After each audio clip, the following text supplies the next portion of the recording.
중심으로 구원 시리즈 두 번째 시간도 누구나 구원이 필요합니다 라는 제목으로 함께 연애 나누겠습니다. 오늘 두 번째 시간인데 구원의 필요성에 대해서 함께 연애를 나누려고 합니다. 세상에는 아쉽게도 예수님을 믿지 않는 사람들이 너무나 많습니다. 여러 가지 이유가 있겠죠. 그러나 저는 가장 큰 이유가 이 구원의 필요성을 모르기 때문이다 라고 생각합니다.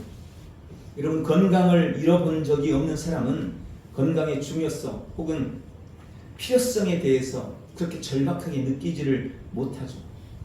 크게 아파봐야 건강은 건강할 때 지켜야 되는 거구나, 건강이 너무 중요하구나, 그때서야 깨닫게 되는 겁니다. 근데 다행스럽게도 삶에서 우리가 후회하는 많은 것들 중 또 많은 부분이 다시 기회가 주어집니다. 한 해 실패했지만 연말에 후회하지만 감사하게도 새해를 하나님께서 우리에게 주시잖아요. 또 건강도 뭐 치명적인 게 아닌 이상은 어느 정도 몸이 아팠다가 또 치료받으면 그때부터는 좀 이제는 건강 관리를 해야 되겠구나 하면서 다시 기회를 얻기도 합니다. 그런데 너무나 안타깝게도 이 구원에 관해서는 후회하면 이미 늦습니다. 후회할 때는 이미 돌이킬 수가 없는 것입니다. 오늘은 먼저 영상을 하나 보고 말씀을 나누도록 하겠습니다. 제목은 하나님을 팝니다.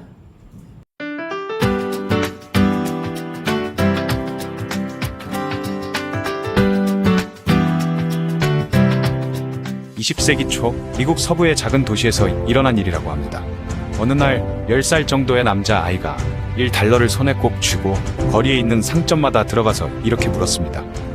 안녕하세요. 혹시 하나님을 파시나요? 이 황당한 질문에 가게 주인들은 안 판다고 말하거나 또는 아이가 장사를 방해한다고 생각해서 매몰차게 내쫓기도 했습니다. 해가 점점 지고 있었지만 아이는 끝까지 포기하지 않았고 69번째 가게에 들어갔습니다. 안녕하세요. 혹시 하나님을 좀 파시나요? 가게 주인은 60이 넘은 머리가 하얀 노인이었습니다. 그는 미소를 지으며 아이에게 물었습니다. 얘야, 하나님은 사서 무엇하려고 그러니?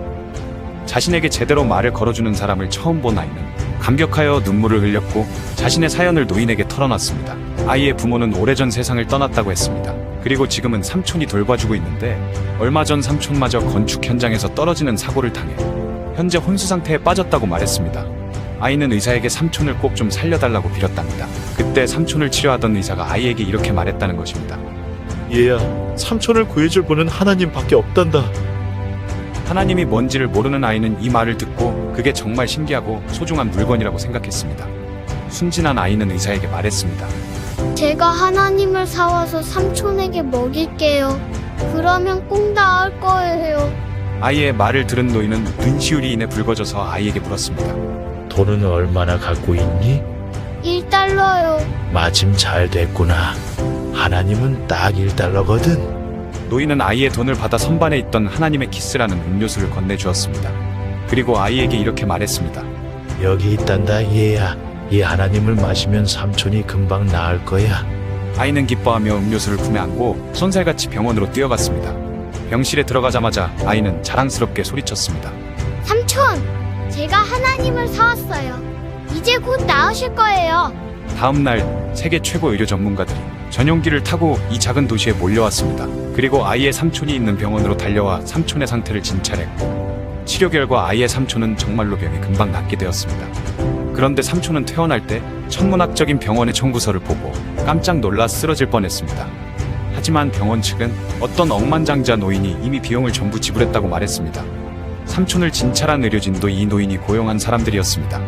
삼촌은 나중에야 아이가 마지막으로 들른 가게의 주인이 억만장자 노인이었다는 사실을 알게 됐습니다.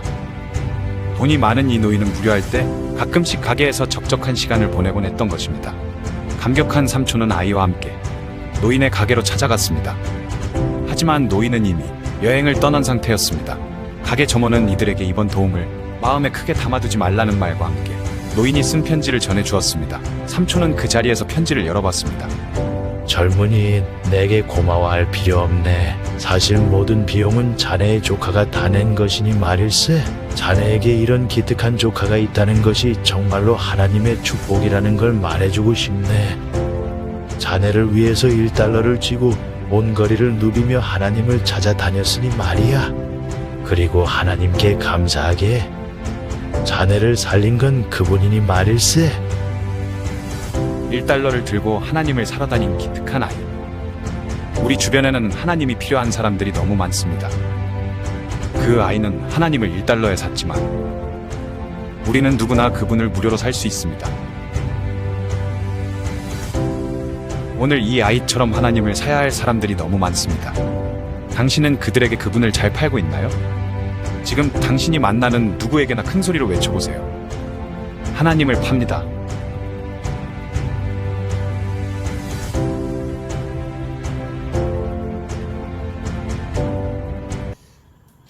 오늘 지난주에 이어서 구원의 필요성에 대한 말씀을 드리는데, 지난주에 구원에 대해서 함께 나눴습니다. 구원이 뭔가, 구원의 의미, 구원이라는 말을 가장 잘 표현한 말씀이 골로새서 1장 13절입니다. 그가 우리를 흑암의 권세에서 건져내사 그의 사랑의 아들의 나라로 옮기셨으니 그 아들 안에서 속량 곧 죄사함을 얻었도다. 우리는 그분에 의해 흑암의 권세, 흑암의 나라에서 건져져서 지금 그분의 사랑의 아들의 나라로 옮겨졌습니다. 그리고 중요한 단어를 말씀드렸습니다. 대가를 지불하고 되찾아온다라는 이 속량이라는 단어입니다. 속량. 대가가 지불된 거예요. 내가 지불한 것이 아니고 우리 주님이, 예수님이 다 지불하셨습니다. 예수님이 다 지불했기 때문에 내가 지불해야 될 게 없어요. 그 소녀는 1달러를 지불했지만 우리는 아무것도 지불하지 않아도 하나님의 구원의 은혜를 누릴 수 있게 된 것입니다. 또 구원의 영역에 대해서 함께 연애 나눴습니다. 많은 사람들이 구원은 그저 죽은 다음에 나중에 천국에 가는 것으로 생각을 하지만, 주님이 우리에게 실제로 주신 구원, 주님이 우리에게 이루어 놓으신 실제 구원은 그것보다 훨씬 더 놀라운 의미를 가지고 있다는 말씀을 드렸습니다. 우리는 죄로부터 구원받았습니다. 인정하지 않고 또 인정하기 싫겠지만 안타깝게도 모든 사람이 다 죄인입니다. 그리고 모두가 죄인인 것은 어떤 특별한 죄를 많이 지었기 때문만이 아니라 아담의 범죄 이후 모든 인생이 죄의 본성을 가지고 죄의 DNA를 가지고 태어나기 때문에 죄인이라는 것을 말씀드렸습니다. 그런데 그 모든 죄로부터, 그 죄의 DNA로부터, 그 죄의 본성으로부터 우리는 완전히 구원을 받았습니다. 또 우리는 사탄 마귀로부터 구원받았습니다. 사람은 사탄의 영향력 아래서 도둑질당하고 죽임당하고 멸망당해가고 있습니다. 그러나 이제 우리 구주 예수 그리스도로 말미암아 그 모든 사탄의 영향력으로부터 완전히 해방되었습니다. 또 우리는 모든 저주로부터 구원받았습니다. 인생에 찾아오는 갖가지 불행은 죄가 주는 저주의 결과물들입니다. 그런데 주님이 친히 당신이 나무에 달려 십자가에 매달려 저주를 받으심으로 우리의 모든 저주를 이미 다 갚아버리셨습니다. 우리를 모든 저주에서 구원하신 것입니다. 또 우리는 죽음으로부터 구원받았다고 말씀드렸습니다. 사람들이 가장 무서워하지만 절대 피할 수 없는 것, 그 누구도 피해내지 못한 것, 그게 바로 죽음이죠. 그런데 그 죽음이 이제 우리에게서 죽어버렸습니다. 내가 다시 태어난 거예요. 다시는 죽을 수 없는 새 생명, 영원한 생명으로 태어났습니다. 그래서 우리는 사망아, 네가 쏘는 것이 어디 있느냐, 네가 이기는 것이 어디 있느냐 라고 도리어 사망을 조롱할 수 있게 된 겁니다. 주님은 우리를 죽음에서 일으키셨습니다. 이게 우리가 받은 구원입니다. 그리고 마지막으로 우리는 지옥으로부터 구원받았습니다. 죄가 주는 가장 큰 저주와 형벌은 단연코 지옥일 것입니다. 여러분, 천국은 하나님의 집입니다. 지옥은 하나님이 사탄 마귀를 가두려고 가두어 만든 감옥입니다. 우리는 사탄 마귀를 따름으로 지옥에 갈 인생이었지만 주님은 우리를 그 지옥에서 건져내셨습니다. 이렇게 우리의 구원은 우리의 전 삶의 영역에서 우리 인생의 모든 범주에서 완전한 구원을 우리에게 주셨습니다. 그리고 오늘 왜 사람들에게 구원이 필요한지, 오늘 이 구원의 필요성에 대해서 함께 은혜를 나누려고 합니다. 왜 구원이 필요한가를 우리가 깨달으려면, 알려면 반드시 두 가지를 이해해야 합니다. 첫 번째가 하나님이 만든 원래의 인간입니다. 하나님이 만든 원래 인간이 도대체 누군가, 이걸 알아야 되는 거예요. 창세기 1장 2장에 보면 하나님께서 만드신 원래 인간에 대해서 몇 가지를 우리에게 말씀하시는데, 첫 번째, 인간은 영적 존재로 창조되었다는 것입니다. 창세기 1장 26절에 하나님이 이르시되 우리의 형상을 따라 우리의 모양대로 우리가 사람을 만들고 그들로 바다의 물고기와 하늘의 새와 가축과 온 땅과 땅에 기는 모든 것을 다스리게 하자 하시고, 그리고 하나님이 사람을 만들었어요. 여기 하나님의 형상을 하나님의 이미지로, 하나님의 모양을 라이크니스, 하나님의 모습대로 하나님이 우리를 만드셨다고 말씀하고 있습니다. 창세기 2장에 보면 하나님이 인간을 만든 구체적인 모습이 나와 있습니다. 거기 보면 하나님이 흙으로 인간을 빚습니다. 인형처럼 흙으로 인간을 빚어요. 그리고 마지막 무엇을 하십니까? 그 인간에게, 그 코에 하나님께서 하나님의 숨, 하나님의 생명, 하나님의 호흡을 훅 하고 불어넣으셨습니다. 그때 비로소 인간이 생명이 됐다. 그때 비로소 인간이 사람이 됐다라고 성경은 기록하고 있습니다. 우리가 가진 이 육체, 이건 말 그대로 흙이에요. 흙으로 주님이 만든 거예요. 이건 나의 실체가 아닙니다. 본질이 아닙니다. 하나님이 이 육체 안에 불어넣으신 하나님의 숨, 하나님의 호흡, 하나님의 생명, 하나님의 영, 그게 우리 인간의 실체인 거예요. 원래 인간은 그렇게 하나님의 영으로, 하나님의 호흡으로, 하나님의 생명으로 지어진 영적 존재였습니다. 성경에 하나님의 형상, 하나님의 모습을 대변하는 단 한마디의 말이 나옵니다. 그게 뭐냐면 하나님은 영이시다. 이 영이라는 단어입니다. 이것 말고는 하나님을 설명할 다른 방법이 없어요. 하나님은 어떤 특정한 모습을 가지고 있는 게 아니에요. 하나님은 영이십니다. 그런데 그 영이신 하나님이 우리와 교제하기 위해서 우리 인생을 영적 존재로 만드신 겁니다. 인간은 영적 존재입니다. 영으로 기능하는 존재로 창조된 것입니다. 그것이 바로 우리가 하나님의 형상이라는 의미이고, 그것이 바로 우리가 하나님의 자녀라는 의미인 것입니다. 그리고 두 번째, 그런 인간에게 하나님은 권세와 복을 주셨습니다. 창세기 1장 28절에 하나님께서 그들에게 복을 주시며 하나님이 그들에게 이르시되 생육하고 번성하여 땅에 충만하라.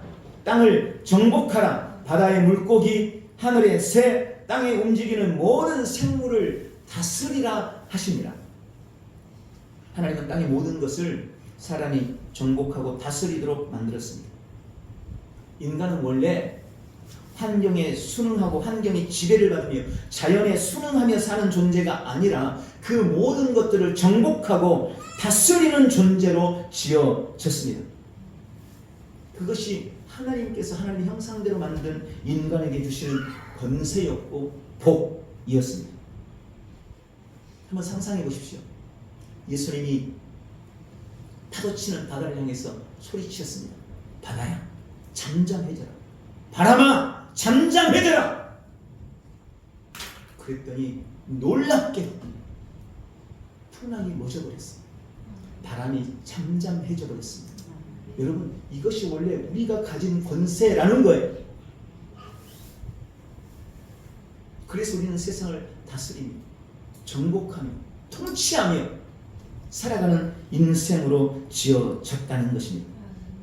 그리고 세 번째, 그 모든 것을 보시고 하나님이 심히 좋았다고 말씀하셨습니다. 창세기 1장 31절 하나님이 지으신 그 모든 것을 보시기에 심히 좋았더라. 하나님이 만든 모든 것을 보시면서 야, 참 멋지다. 너무 좋다. 이 심히 좋았다는 말의 의미는요, 부족한 것이 없이 완벽했다라는 의미입니다. 전능하신 하나님이 모든 것을 부족함이 없이 완벽하게 만들어 놓으셨습니다. 그리고 그 완벽한 세상, 마지막으로 인간을 만들어 그 모든 것을 다스리며 살도록 했던 것입니다. 그리고 주님이 말씀하신 거예요. 보시기에 심히 좋았다. 사람은 하나님이 우리 인생을 위해서 만드신 그 모든 것들을 100% 누릴 수 있는 완전한 삶을 누리는 존재로 지어졌습니다. 그런데 네 번째로 이 모든 것에는 단 한 가지의 조건이 있었습니다. 창세기 2장 17절에 선악을 알게 하는 나무의 열매는 먹지 말라. 네가 먹는 날에는 반드시 죽으리라 하시니라. 여러분, 하나님이 완벽하게 모든 걸 다 만드셨어요. 그리고 인간에게 그 모든 것을 만들어낼 수 있다라고 말씀하셨습니다. 그런데 단 한 가지 조건을 거셨어요. 단 한 가지. 이 땅에 존재하는 모든 나무의 실과는 네 마음대로 먹을 수 있으나 동산 중앙에 있는 선악을 알게 하는 그 나무의 실과 그것 하나만은 먹지 마라.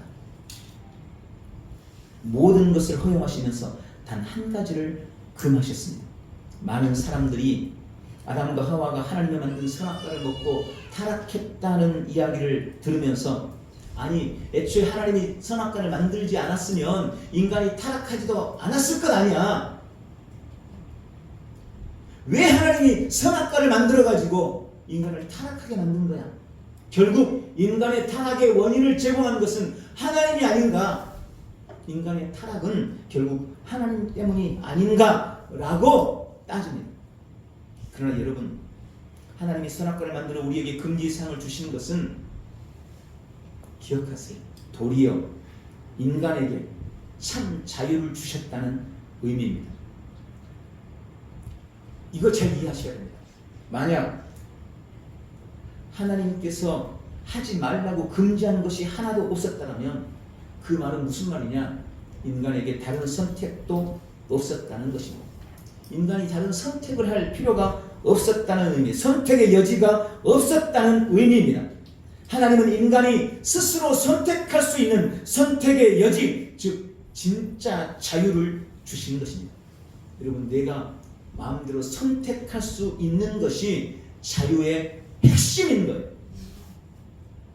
선택할 수 없다면 그건 진짜 자유가 아닙니다. 새벽에 새벽 예배 차량을 하면서 차를 타고 오면 그때 꼭 하는 게 있어요.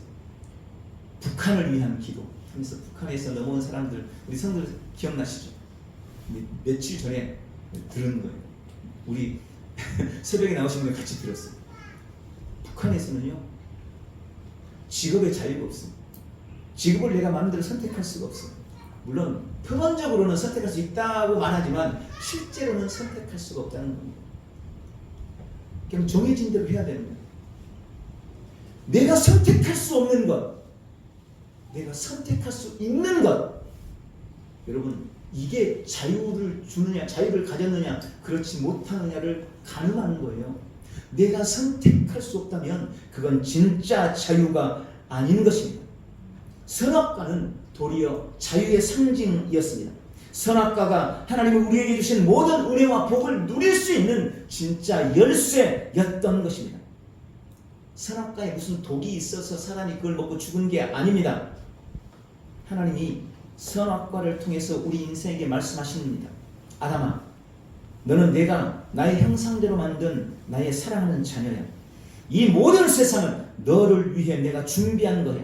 너는 하나님으로부터 지어진 존재고 내가 너를 만들었고 네가 이 땅의 모든 것을 누리려면 당연히 너는 영으로 나와 연결되어 있어야 해. 네가 내 말에 계속해서 순종한다면 너는 내가 준비한 이 모든 것을 삶에 완전하게 완벽하게 누릴 수 있어. 그러나 나는 네가 네 스스로 판단하고 선택하고 네가 결정해서 내가 너를 준비한 이 모든 것을 네가 누리기를 원해. 여러분, 이게 선악과의 의미입니다. 너는 로봇이 아니야. 너는 자유의지를 가졌고 네가 스스로 선택할 수 있는 존재야. 나는 너의 선택을 존중해. 그러나 선택에 대한 결과도 네가 책임져야 됩니다. 그게 진짜 자유야. 여러분, 이게 선악과였던 것입니다. 주님은 그렇게 천지 만물을 만드시고 그 모든 것을 하나님의 자녀로 하여금 또 하나님의 형상대로 만든 우리 인간으로 하여금 누리기를 원했고 행복하기를 원했습니다. 그리고 그들은 에덴 동산에서 행복하게 살았습니다. 자, 이렇게 해서 이야기가 끝나면 얼마나 좋겠어요. 그러면 구원에 대해 구원이 왜 필요한지 이걸 말씀을 드릴 이유도 없겠죠. 이 이야기는 여기서 끝나지 않습니다. 두 번째 이야기가 있습니다. 사탄의 속임수와 인간의 타락입니다.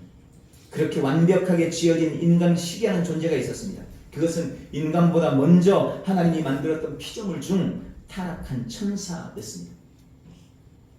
창세기 3장 1절부터 6절에 말씀합니다. 그런데 뱀은 여호와 하나님이 지으신 들짐승 중 가장 간교하더라.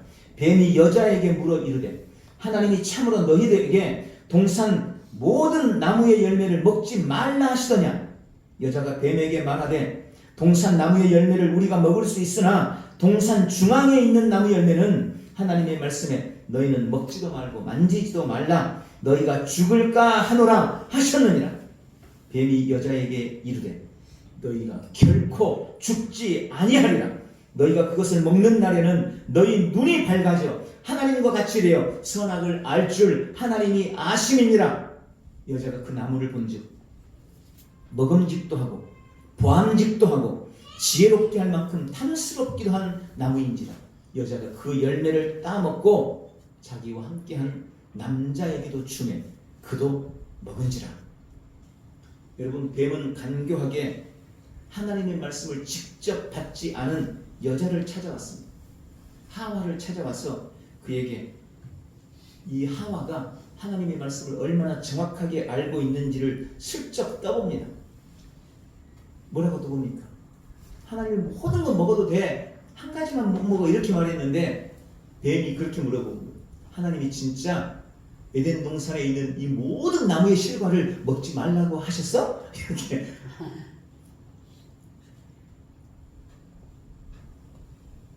그리고 여자가 말씀을 명확하게 모르고 있다는 것이 확인되죠. 아니야. 그렇지 않고 하나님이 이 선악을 알게 하는 나무 하나만 먹지 말라고 그랬는데 그걸 먹지도 말고 만지지도 말라고 하셨어. 없는 말까지 지어내가지고 뭔가 이렇게 된 거죠. 이 여자가 하나님의 말씀을 제대로 모르는구나. 그러자 이 사탄은, 뱀은 하와에게 서슴없이 거짓말을 합니다. 뭐라고 말합니까? 아니야. 그건 먹어도 돼. 먹으면 죽지 않아. 오히려 그것을 먹으면 너의 눈이 밝아져서 하나님같이 되는 거야. 그러니까 하나님이 너희가 하나님과 똑같은 존재가 되는 것을 싫어해서 그걸 먹지 말라고 한 거야. 이 말을 듣고 하와가 다시 선악과를 보니 어떻게 보였다고요? 먹음직도 하고 보암직도 하고 그걸 먹으면 진짜 지혜롭게 될 것 같아. 그런 생각이 마음속에 들어오는 겁니다. 그래서 자기도 따먹고 남자에게도 주었다는 겁니다. 여러분, 언제나 문제는 우리가 하나님의 말씀을 명확하게 알지 못할 때 찾아옵니다. 하나는 하나님의 말씀에 무지했습니다. 그리고 뱀의 거짓말에 넘어지고 말았습니다. 결국 하나님이 금하신 선악과를 먹었습니다. 그렇게 인간은 하나님의 말씀에 불순종함으로 하나님의 은혜와 모든 축복을 잃어버리게 됩니다. 그 불순종의 결과를 우리는 세 가지로 정리할 수 있습니다. 첫 번째, 모든 인간이 죄인이 되어버렸습니다. 아담과 하와의 불순종은 모든 인생의 불행과 저주를 가져왔습니다. 이에 대해서 로마서 5장 18절이 말씀합니다. 한 사람의 범죄로 말미암아 심판이 모든 사람에게 임하여 정죄에 이르게 됐다. 여러분, 선악과를 따먹은 첫사람 아담 한 사람 때문에 그들 자신뿐만 아니라 아담의 본성을 따라 태어난 모든 사람에게 심판이 임하고 정죄에 이르게 됐다는 겁니다. 정죄란 말이 무슨 말입니까? 너는 죄인이야 라고 정해져 버렸다. 그리고 그 죄의 결과는 죽음을 가져왔습니다. 그 죽음, 그 정죄함을 피할 수 있는 인간은 단 하나도 없습니다. 로마서 3장 10절 의인은 없나니 하나도 없다. 23절 모든 사람이 죄를 범하였으며 하나님의 영광에 이르지 못했다. 그리고 로마서 6장 23절 죄의 싹, 죄의 열매는 사망이다. 죽음이라는 것은 실제로는 하나님의 공급, 하나님의 은혜, 하나님의 축복, 하나님과의 교제로부터 단절되는 것을 의미합니다. 하나님으로부터 끊겨져 버린 것, 이게 죽음이라는 의미예요. 그리고 우리는 이걸 영적 죽음이라고 말합니다. 여러분, 우리의 생명은 하나님으로부터 왔습니다. 하나님으로부터 연결되어 있을 때 우리는 하나님의 생명을 지속적으로 누릴 수가 있는 거예요. 그런데 하나님으로부터 이 생명이 단절되어 버렸습니다. 영이 죽으니까 육체에도 죽음이 찾아온 거예요. 영이 죽지 않으면 인간은 영원히 삽니다. 근데 영이 죽으니까 인간의 육체에도 죽음이 온 거예요. 꼭 그거 같아요. 꽃, 이건 뿌리랑 있으니까 이렇게 오래 버티잖아요. 상당히 오래 가요, 아니. 근데 화병에 꽂아놓은 꽃생도 있어요. 뿌리로부터 단절이 딱 되고 그걸 버텨보려면 물에 꽂잖아요. 그러나 그것으로는 충분하지 않아요. 진짜 생명을 공급받아야 되는데 진짜 생명을 공급받지 못하니까 점점 시들어서 말라 죽어가는 겁니다. 우리 육체의 죽은 그렇게 찾아오게 된 겁니다. 두 번째, 하나님을 떠날 수밖에 없게 되었습니다. 하나님과의 단절로 영적으로 죽은 인간은 더 이상 하나님과 함께할 수 없습니다. 하나님은 죄인이 되어 영적 죽음에 이른 인생이, 영이 죽어버린 인간이 생명나무를 따먹고 생명 열매를 따먹고 영원히 살게 되는 것을 막기 위해 그들을 에덴 동산으로부터 추방하고, 성경을 보니까 천사들이 화염검을 가지고 그 생명나무를 지키게, 생명 열매를 따먹고 영이 죽어버린 인간이 혼과 육으로만 영원히 살게 될 것을 하나님은 막았습니다. 제지했습니다. 그리고 인간은 다시는 하나님과 교제할 수 없는, 하나님으로부터 떠나 방황하는 존재가 되고 말았습니다. 영이 죽은 사람은 스스로는 결코 하나님을 찾을 수 없습니다. 그리고 그렇게 하나님을 떠난 순간부터 인간에겐 불행과 저주가 떠나지 않게 되었습니다. 땅을 정복하고 다스려야 할 그들이 더 이상 땅의 통치자가 되지 못했습니다. 땅이 말을 안 들어요. 만물이 말을 안 들어야지. 땅이 씨앗을 맺으면 그것이 열매를 맺고 잘 자라야 되는데 땅이 언제부턴가 가시덤불을 내기 시작합니다. 땅이 엉겅퀴를 내기 시작합니다. 잡초들이 자라나기 시작합니다. 땅은 가시덤불과 엉겅퀴를 내기 시작했고 그들은 먹고 살기 위해서 그것들과 싸우며 땀을 흘리고 수고를 해야만 했습니다. 하나님과 교통하던 영이 죽었기 때문에 그들은 혼과 육을 따라 살아야만 했고 끊임없이 갈증을 누리고 목마름이 찾아옵니다. 여러분, 혼과 육은 채워도 채워지지 않습니다. 돈만 많으면 행복할 것 같죠? 아니요. 그럼 돈 많은 사람은 다 행복하게 해요? 그러지 못해요. 인간의 욕망은요, 끊이질 않아요. 아무리 채워도 만족함이 없습니다. 왜 그럴까요? 인간은 영과 혼과 육, 이 세 가지가 조화를 이루어야 돼요. 이래야 완성되는 거예요. 그러면 그것만으로도 부족함이 없어요. 그것만으로 만족함을 얻는 거예요. 그런데 영이 죽어버렸기 때문에 혼과 육만 가지고는 아무리 채워도 끊임없이 갈증을 느끼게 되는 겁니다. 그게 인간의 실체인 거예요. 또 하나님은 영이시기 때문에 오직 영으로만 하나님과 교통할 수 있는데, 영이 죽어버린 인간은 절대 하나님을 만날 수도 없게 되고 영적인 일에 대해서도 이해할 수 없게 된 겁니다. 영적인 일을 이해하지 못해요. 그게 인간에게 닥친 불행이었습니다. 세 번째, 불순종의 결과로 인간은 사탄 마귀에게 속하게 되었습니다. 요한복음 8장 44절을 통해서 인간에게 찾아온 최악의 불행을 이렇게 기록했습니다. 너희는 너희 아비 마귀에게서 났으니 너희 아비의 욕심대로 너희도 행하고자 하느니라. 그는 처음부터 살인한 자요 진리가 그 속에 없으므로 진리에 서지 못하고 거짓을 말할 때마다 제 것으로 말하나니 이는 그가 거짓말쟁이요 거짓의 아비가 되었습니다. 그렇게 규정했어요. 너희는 너희 아비 마귀에게서 났다. 누구도 받아들이고 싶지 않은 인간의 비참한 현실, 비참한 팩트를 이렇게 말씀하는 겁니다. 너희는 너희 아비 마귀에게서 났다. 이제 너희는 마귀의 자녀다, 이 말인 거예요. 만약 우리가 구원받지 못했다면, 만약 당신이 거듭나지 않았다면, 만약 그리스도 예수 안에서 새로운 피조물이 아니라면 그 누구라도 마귀에게 속한 자, 마귀의 자녀라고 말하고 있는 것입니다.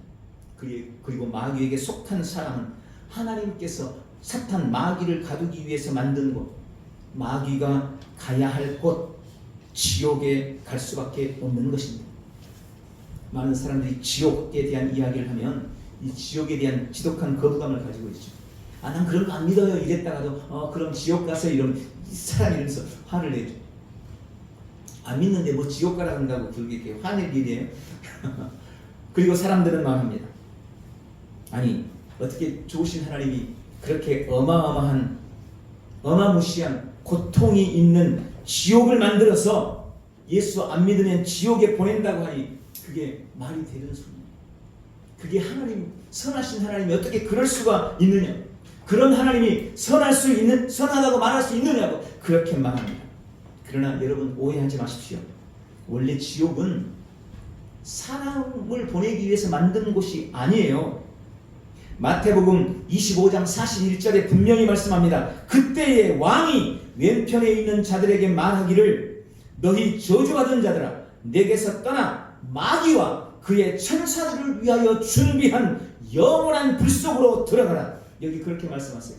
마귀와 그의 천사들을 위해 준비한 영원한 불 속, 여기가 지옥입니다. 누굴 위해 준비했다고요? 마귀와 그의 천사들, 마귀와 타락한 천사들, 사탄 마귀와 타락한 천사들을 위해서 만든 곳이 지옥인 거예요.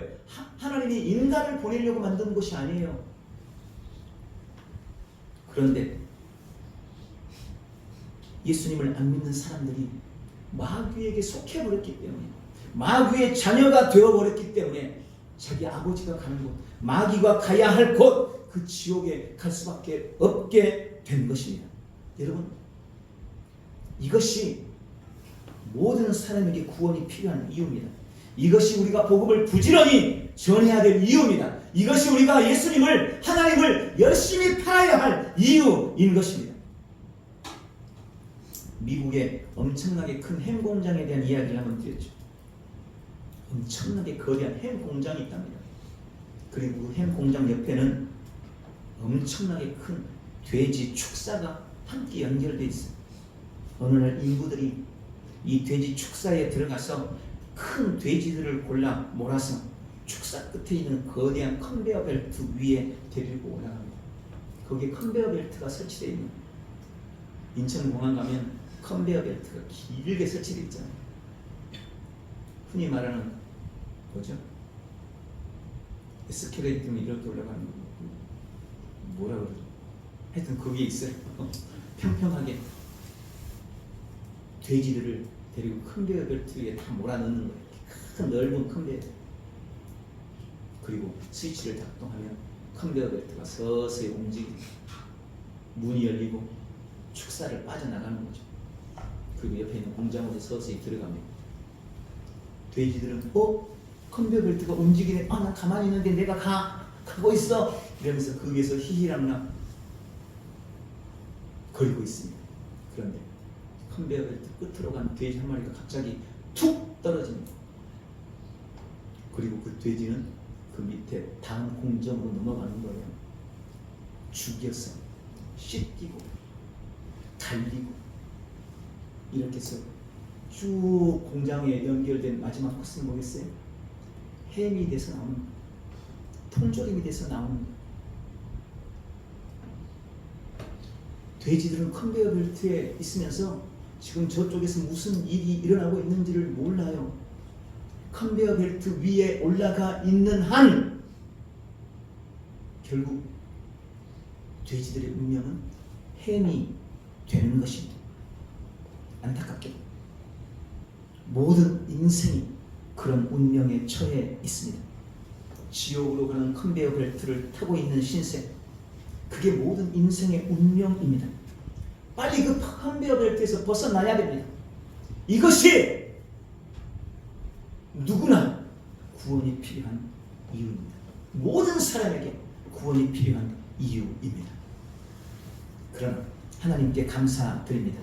그런 불행과 저주와 지옥이 예비된 인생을 위해 하나님께서 놀라운 구원 계획을 세우셨습니다. 바로 하나님이 인간을 입고 이 땅에 오시는 것이었습니다. 할렐루야! 오늘 말씀을 맺겠습니다. 사람들은 지금 자신들이 어디에 있는지 알지 못합니다. 지금 예수님이 왜 필요한지, 얼마나 필요한지 그들은 깨닫지 못하고 있습니다. 너무나 많은 사람들이 컨베이어 벨트 위에 돼지들처럼 지금 지옥을 향해 가고 있습니다. 오늘 구원이 필요한 그들을 바라보며 내가 복음을 전하겠노라 결단하시기 바랍니다. 내가 그들에게 반드시 하나님을 팔겠다고 결단하시기 바랍니다. 그런 결심과 결단이 있는 복되고 귀한 시간 되시기를 예수님의 이름으로 축원합니다. 기도하겠습니다. 사랑하는 주님, 우리에게 주신 구원의 은혜에 감사드립니다. 하나님의 형상을 따라 인생을 창조하시고 번성하고 정복하고 다스리게 하셨습니다. 무한한 자유를 주시고 내가 스스로 선택하고 결정할 수 있는 은혜도 주셨습니다. 그러나 불순종과 죄로 말미암아 그 모든 것을 잃어버리고 죽었을 때, 사탄 마귀에게 속하여 영벌의 지옥으로 가고 있을 때 주님, 죄인을 위해 인생을 입으신 주님을 찬양합니다. 그리스도로 이 땅에 오신 예수님을 경배합니다. 주님 감사합니다. 오늘 나는 구원이 필요한 이 땅의 수많은 사람들에게 이 복음 전하기로 결심합니다. 예수님을 주는 자로 살기로 결단합니다.